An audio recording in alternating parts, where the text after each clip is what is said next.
എല്ലാവർക്കും നമസ്കാരം. എല്ലാവരും സന്തോഷമായിട്ടിരിക്കുന്നു എന്ന് വിചാരിക്കുന്നു. ഞങ്ങളും സന്തോഷമായിട്ടിരിക്കുന്നു. അപ്പോൾ ഇന്നത്തെ എൻ്റെ വീഡിയോ ഒരു പീൽ ഓഫ് മാസ്ക് ആണ്. പീൽ ഓഫ് മാസ്ക് എന്ന് പറഞ്ഞാൽ എന്താണ്? നമ്മുടെ സ്കിന്നിലെ വൈറ്റ് ഹെഡ്സും ബ്ലാക്ക് ഹെഡ്സും അതുപോലെ ഡെഡ് സ്കിൻ സെൽസ് ഒക്കെ വളരെ വേഗത്തിൽ റിമൂവ് ചെയ്യാനായിട്ട് നമുക്ക് ഉപയോഗിക്കാൻ പറ്റിയ ഒരു മെത്തേഡാണ് പീൽ ഓഫ് മാസ്ക്. അപ്പോൾ നമ്മുടെ വീട്ടിൽ ഈസി അവൈലബിൾ ആയിട്ടുള്ള സാധനങ്ങൾ വെച്ചിട്ട് നാച്ചുറൽ ആയിട്ട് ഒരു പീൽ ഓഫ് മാസ്ക് ഉണ്ടാക്കി ഉപയോഗിക്കുവാണെങ്കിലോ അടിപൊളിയായിരിക്കും അല്ലേ? നമ്മുടെ സ്കിന്ന് നല്ല ഗ്ലോ ആയിട്ടിരിക്കാനും ഷൈനി ആയിട്ടിരിക്കാനും ക്ലീൻ ആയിട്ടും ഹെൽത്തി ആയിട്ടൊക്കെ ഇരിക്കാനായിട്ട് അത് വളരെയധികം നമ്മളെ സഹായിക്കും, യാതൊരു സൈഡ് ഇഫക്റ്റും ഇല്ലാതെ തന്നെ. അപ്പോൾ നമുക്കത് എങ്ങനെയാണ് ഉണ്ടാക്കണതെന്ന് നോക്കാം. അപ്പോൾ നമുക്ക് മാസ്ക് ഉണ്ടാക്കാൻ വേണ്ടിയിട്ട് അതൊരു ഗ്ലാസ് ബൗൾ എടുത്തുകൊണ്ട് വന്നിട്ടുണ്ട്. ഇനി ഇതിലേക്ക് നമുക്ക് ഒരു എഗ്ഗിൻ്റെ വൈറ്റാണ് വേണ്ടത്. അത് നമുക്ക് അങ്ങ് പൊട്ടിച്ചിട്ട് ഇതിലേക്ക് ഒഴിച്ചു കൊടുക്കാം. എഗ് വൈറ്റ് നമ്മുടെ സ്കിന്നിന് നല്ല ഗ്ലോ തരാനും അതുപോലെ തന്നെ നല്ല സ്മൂത്ത് ആൻഡ് സിൽക്കി ആയിട്ട് വെക്കാനും അതുപോലെ നമ്മുടെ സ്കിന്നിനെ ടൈറ്റൻ ചെയ്ത് വെക്കാനും നമ്മുടെ ഓപ്പൺ പോർസ് ഒക്കെ ടൈറ്റൻ ചെയ്ത് വെക്കാനായിട്ടും ഒക്കെ എഗ് വൈറ്റ് വളരെ നല്ലതാണ് കേട്ടോ. ഇനി നമുക്ക് ഇതിലേക്ക് വേണ്ടത് ഒരു 2-3 പിഞ്ച് മഞ്ഞൾപ്പൊടിയാണ്. അപ്പം ഞാനിവിടെ നോർമൽ മഞ്ഞൾപ്പൊടിയാണ് എടുത്തിരിക്കുന്നത്. അപ്പോൾ നിങ്ങൾക്ക് കസ്തൂരി മഞ്ഞൾപ്പൊടി ഉണ്ടെങ്കിൽ അതൊരു 1/4 ടീസ്പൂൺ എടുക്കാം. ഇനി നമുക്ക് വേണ്ടത് ബീട്രൂട്ടിൻ്റെ ജ്യൂസാണ് കേട്ടോ. അപ്പം ഞാനിവിടെ ഉച്ചക്കത്തേക്ക് തോരൻ വെക്കാൻ വേണ്ട ബീട്രൂട്ട് ഗ്രേറ്റ് ചെയ്ത് വെച്ചതിൽ നിന്ന് ഞാനൊരു 2 സ്പൂണ് ബീട്രൂട്ടിൻ്റെ ചാറിങ്ങ പിഴിഞ്ഞെടുക്കുകയാണ് ചെയ്തത്. അപ്പോൾ നമുക്ക് ബീട്രൂട്ട് നമുക്ക് കളയേണ്ടേയും വരുന്നില്ല. നമുക്ക് അതിൽ നിന്ന് 2 സ്പൂൺ ചാറെടുത്തതിന് ശേഷം അത് കറി വെക്കുകയും ചെയ്യാം. അപ്പോൾ ഞാൻ ഇതിലേക്ക് ഒരു 2 സ്പൂൺ ബീട്രൂട്ടിൻ്റെ ജ്യൂസും കൂടെ ചേർത്ത് കൊടുത്തിട്ടുണ്ട്. ഇനിയിപ്പോൾ നമുക്കിതൊന്ന് നന്നായിട്ടൊന്ന് മിക്സ് ചെയ്യണം. അപ്പോൾ മിക്സ് ചെയ്യുമ്പോൾ ഇച്ചിരി നമ്മൾ സമയം എടുത്ത് തന്നെ മിക്സ് ചെയ്യണം കേട്ടോ. അപ്പം നിങ്ങൾക്ക് എല്ലാവർക്കും അറിയാം ആ എഗ്ഗിൻ്റെ വൈറ്റ് ഇതുണ്ട്, ഇതുപോലെ കട്ടിയായിട്ട് നിൽക്കും. അപ്പോൾ അതുപോലെ കട്ടിയായിട്ട് നിൽക്കാൻ പാടില്ല. ഇനി നമുക്ക് വേണ്ടത് ടിഷ്യൂ ആണ്. അപ്പോൾ ഇതുപോലത്തെ ടിഷ്യൂ പാക്കറ്റ് നമുക്ക് വാങ്ങിക്കാൻ കിട്ടും കേട്ടോ മാർക്കറ്റിൽ. ഇതിന് ഒരുപാട് പൈസയൊന്നുമില്ല, 10 രൂപയോ 15 രൂപയൊക്കെ ഉള്ളതെന്ന് എനിക്ക് തോന്നണത് കേട്ടോ. നാട്ടിൽ എത്രയാണെന്ന് എനിക്ക് കറക്റ്റായിട്ട് അറിയത്തില്ല. അപ്പോൾ എന്തായാലും നമുക്ക് ഇതാണ് വേണ്ടിയത്. ഇതിൽ നിന്ന് നമുക്ക് ഒരു 2 ടിഷ്യൂ ഇങ്ങനെ എടുത്തതിന് ശേഷം, ഇത് ഓൾറെഡി മടക്കിയതാണല്ലോ അപ്പോൾ അതുകൊണ്ട് കുഴപ്പമില്ല, 2 ടിഷ്യൂ എടുത്തതിന് ശേഷം നമുക്കിത് നന്നായിട്ട് ഒന്ന് ചെറുതായിട്ട് മുറിച്ചെടുക്കണം. അപ്പോൾ ഈ മടക്കിയ വശങ്ങളൊക്കെ നമുക്ക് ഒന്ന് മുറിച്ചെടുക്കാം.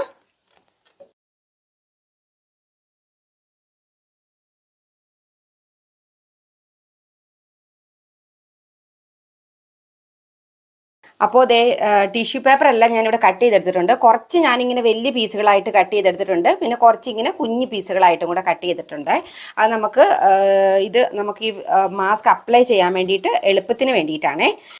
അപ്പോൾ നമ്മുടെ മാസ്ക് അപ്ലൈ ചെയ്യണതിന് മുന്നേ നന്നായിട്ടൊന്ന് നമ്മുടെ ഫേസ് ഒന്ന് വാഷ് ചെയ്യണം. ഫേസ് വാഷ് ചെയ്യാനായിട്ട് നിങ്ങൾ ഉപയോഗിക്കുന്ന ഫേസ് വാഷോ പയറുപൊടിയോ എന്താണെന്ന് വെച്ചാൽ അത് ഉപയോഗിച്ചാൽ മതി.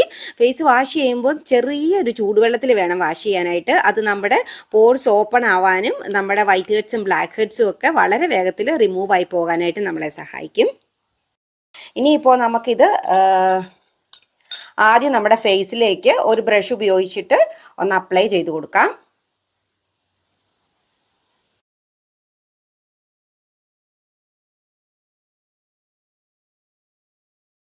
ഇനിയിപ്പോൾ നമുക്ക് നമ്മുടെ ഈ ടിഷ്യൂസ് എടുത്തിട്ട് ഇതിൻ്റെ പുറത്തേക്ക് ഒട്ടിച്ചൊട്ടിച്ച് കൊടുക്കാം കേട്ടോ. ഓരോ പീസുകൾ ഇങ്ങനെ ഒട്ടിച്ചു കൊടുക്കുക. എന്നിട്ട് അതിൻ്റെ പുറത്തേക്ക് ഇങ്ങനെ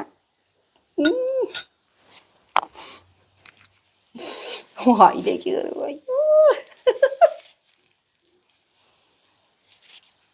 വായിലോട്ട് കയറിപ്പോയി.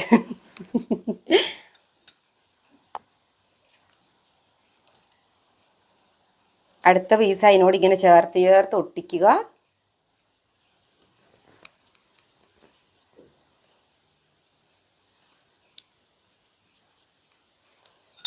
അപ്പോൾ നമുക്ക് എവിടെയെങ്കിലും ഒരു പാർട്ടിക്കൊന്ന് വേഗം പോകണമെന്ന് വന്നാൽ നമുക്ക് ബ്യൂട്ടി പാർലറിൽ പോകാനോ അല്ലെങ്കിൽ ഫേഷ്യൽ ചെയ്യാനോ അല്ലെങ്കിൽ ഒന്ന് ക്ലീനപ്പ് ചെയ്യാനോ ഒക്കെ സമയം കിട്ടിയില്ല എന്നുണ്ടെങ്കിൽ നമ്മുടെ വൈറ്റ് ഹെഡ്സും ബ്ലാക്ക് ഹെഡ്സും ഡെഡ് സ്കിൻ സെൽസ് ഒക്കെ റിമൂവ് ചെയ്യാനായിട്ട് വളരെ വേഗത്തിൽ നമുക്ക് ചെയ്യാൻ പറ്റിയൊരു കാര്യമാണ് കേട്ടോ ഇത്.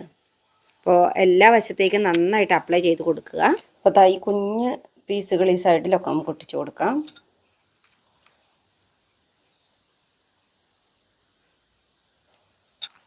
പിന്നെ നമ്മൾ മൂക്കിൻ്റെ പുറത്തേക്കൊക്കെ ഒട്ടിച്ചു കൊടുക്കുമ്പോൾ ആ മൂക്കിൻ്റെ സൈഡിലേക്കൊക്കെ നന്നായിട്ട് ടിഷ്യൂ പേപ്പർ ഒട്ടിച്ചു കൊടുക്കാനായിട്ട് ശ്രദ്ധിക്കണം. കാരണം ആ സൈഡിലൊക്കെ ആയിരിക്കും കൂടുതൽ വൈറ്റ് ഹെഡ്സും ബ്ലാക്ക് ഹെഡ്സും അതുപോലെ സ്കിൻ സെൽസൊക്കെ ഇളകിയിരിക്കുന്നുണ്ടാവുക.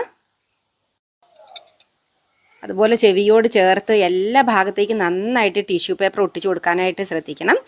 അതുപോലെ ചെറിയ ഹെയർസ് ഒക്കെ ഉള്ള സ്ഥലങ്ങളിലേക്കൊക്കെ നന്നായിട്ട് തന്നെ ടിഷ്യൂ പേപ്പർ ഒട്ടിച്ചു കൊടുക്കുകയാണെന്നുണ്ടെങ്കിൽ ആ ചെറിയ ഹെയർസ് ഒക്കെ റിമൂവ് ആയി പോകാനും വളരെ നല്ലതാണ് ഈ മാസ്ക്. പിന്നെ ഇതിപ്പോൾ ഞാൻ മുഴുവൻ അപ്ലൈ ചെയ്ത് കഴിഞ്ഞിട്ടുണ്ട്. ഇനിയിപ്പോൾ നമുക്ക് ഒരു ലെയറും കൂടെ നന്നായിട്ട് ഇതിൻ്റെ പൊക്കത്തിലേക്ക് അപ്ലൈ ചെയ്ത് കൊടുക്കാം.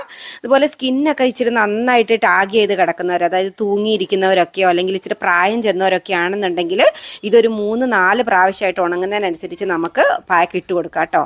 ഇതിപ്പോൾ എൻ്റെ പാക്ക് ഇവിടെ ഉണങ്ങിയിട്ടുണ്ട് നന്നായിട്ട്. അപ്പം നന്നായിട്ട് ഉണങ്ങുന്ന വരെ വെയിറ്റ് ചെയ്യണം. എന്നാലാണ് നമ്മുടെ വൈറ്റ് ഹെഡ്സും ബ്ലാക്ക് ഹെഡ്സും ഒക്കെ നന്നായിട്ട് ഇതിലേക്ക് സ്റ്റിക്കായിട്ട് നമ്മൾ റിമൂവ് ചെയ്യുന്ന സമയത്ത് നന്നായിട്ട് റിമൂവ് ആയി പോരത്തുള്ളൂ.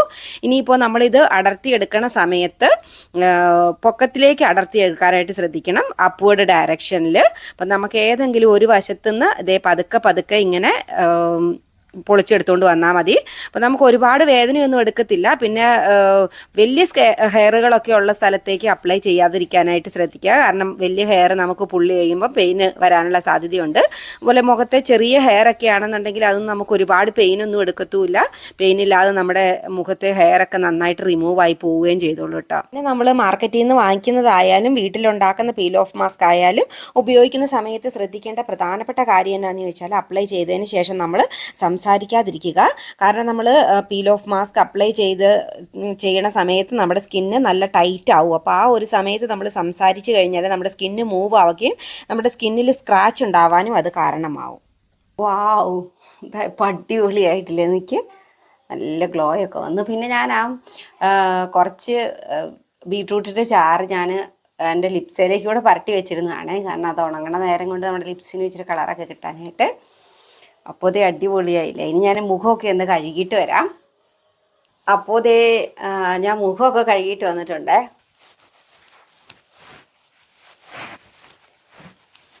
സ്കിന്ന് നല്ല ഗ്ലോ ആയില്ലേ? നോക്കി, നല്ല സ്മൂത്ത് ആൻഡ് സിൽക്കി ടൈനി ആയില്ലേ? ഒരു ടൈറ്റൻ ആയ പോലെയുണ്ട് എൻ്റെ സ്കിന്നിപ്പോൾ. നമുക്ക് അടിപൊളിയായിട്ടുണ്ട് അല്ലേ? ഇനിയിപ്പോൾ നമുക്ക് അടുത്ത ഇച്ചിരി മോയ്സ്ചറൈസറാണ് വരട്ടേണ്ടത്. ഇതിന് ശേഷം നമുക്ക് ഇച്ചിരി മോയ്സ്ചറൈസർ വരട്ടി കൊടുത്താൽ മതി. വേറെ പാക്കോ കാര്യങ്ങളോ ഒന്നും ഇടേണ്ട കാര്യമില്ല. നന്നായിട്ട് മോയ്സ്ചറൈസർ വരട്ടി കൊടുക്കുക. അപ്പം നമ്മൾ ഏത് മോയ്സ്ചറൈസറാണോ നിങ്ങൾ ഉപയോഗിക്കുന്നത് അത് നിങ്ങൾക്ക് വരട്ടി കൊടുക്കാം.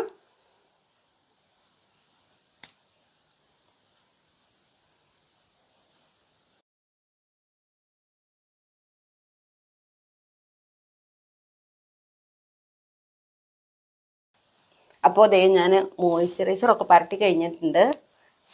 അപ്പോൾ ഇതുപോലെ തന്നെ നാച്ചുറൽ ആയിട്ടൊരു കോഫി പീൽ ഓഫ് മാസ്ക് ഇതിന് മുന്നേ ഞാൻ ഉണ്ടാക്കി വീഡിയോ ചെയ്തിട്ടുണ്ട് കേട്ടോ. അപ്പം ഞാൻ അതിൻ്റെ ലിങ്ക് ഞാൻ കമൻറ്റ് ബോക്സിൽ പിൻ ചെയ്തേക്കാം. അപ്പോൾ കാണേണ്ടവർക്കൊന്ന് കണ്ടു നോക്കാം. വളരെ നല്ലൊരു പീൽ ഓഫ് മാസ്ക് ആണ് അതും. അപ്പോൾ ഇതായിരുന്നു ഇന്നത്തെ എൻ്റെ വീഡിയോ എല്ലാവർക്കും ഇഷ്ടപ്പെട്ടെന്ന് വിചാരിക്കുന്നു. ഇഷ്ടപ്പെട്ടെങ്കിൽ ലൈക്കും ഷെയറും സബ്സ്ക്രൈബും ഒക്കെ ചെയ്യണേ. അപ്പോൾ എല്ലാവരും എന്നും നല്ല ഹാപ്പി ആയിട്ടും ഹെൽത്തി ആയിട്ടും ബ്യൂട്ടിഫുൾ ആയിട്ടും ഒക്കെ ഇരിക്കട്ടെ എന്ന് ആശംസിക്കുന്നു. ബൈ.